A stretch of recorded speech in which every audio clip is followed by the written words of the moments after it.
Hello, I'm Mitch Hartman, Senior Conference Producer of Marcus Evans's Resource Planning and Integration for Extreme Weather and Grid Reliability, where we will showcase intimate stories and case studies on strategies to plan for potential extreme weather scenarios and their impacts on the grid, meet decarbonization goals by integrating renewable energy resources into long-term plans, and understand how to best comply with regulations and satisfy stakeholders. So today we have with us one of our prime speakers for the event, Mr. Gurvinder Singh, Consulting Resource Planning Analyst over there at Puget Energy. So Gurvinder, one of your sessions looks at illustrating how Puget Energy's 2023 IRP incorporated decarbonization analysis. Can you tell me a little bit about what the audience can expect from a session like this?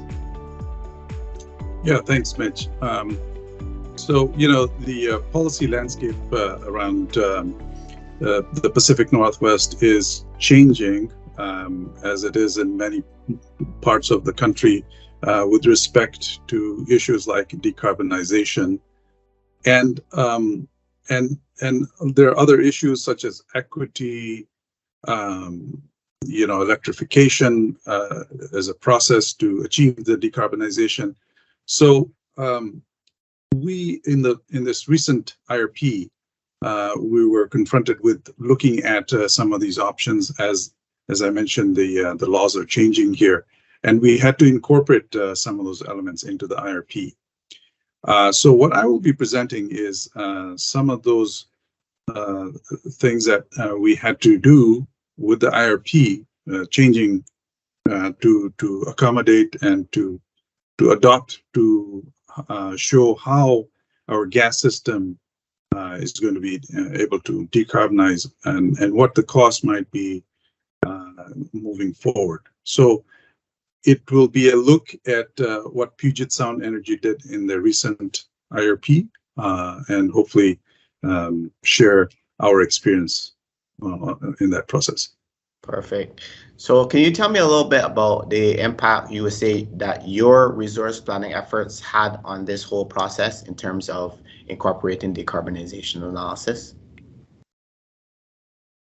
Yeah, well, the IRP is a higher level look at what the impacts might be out into the future for the company. So, and we're looking at stuff now that's some of it is emerging technologies, some of it is coming at us fairly quickly, and we have to make quite a bit of changes to be able to accommodate all of that.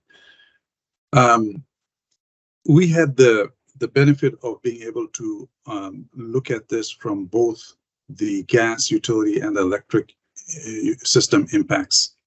And oftentimes when we're looking at decarbonization, there are impacts on both sides. So I think one of the things that we were able to do is take into consideration not only impacts on our gas IRP, but also how that affects our electric system. So that I would say is one of the things that as we move forward with looking at electrification, especially in a decarbonization strategy, there's this joint effort where you do have to look at what happens when you electrify things. There was also emerging technologies. We've been starting to look at like green hydrogen, and RNG was part of the consideration. So these are steps we have to take. The IRP is a first look at what the future might look like when we have to accommodate, some of these new policies.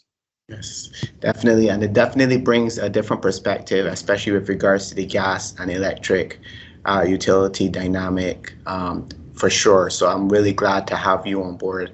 And of course, you on, you talk relevantly on the electrification part, and we have you on speaking about electrification, electrifying also on another session.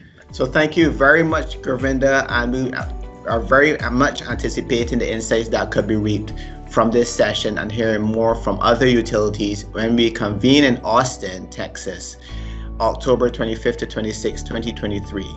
We look forward to seeing you there and looking forward to meeting all our delegates and other notable presenters at another marquee Marcus Evans event. Take care.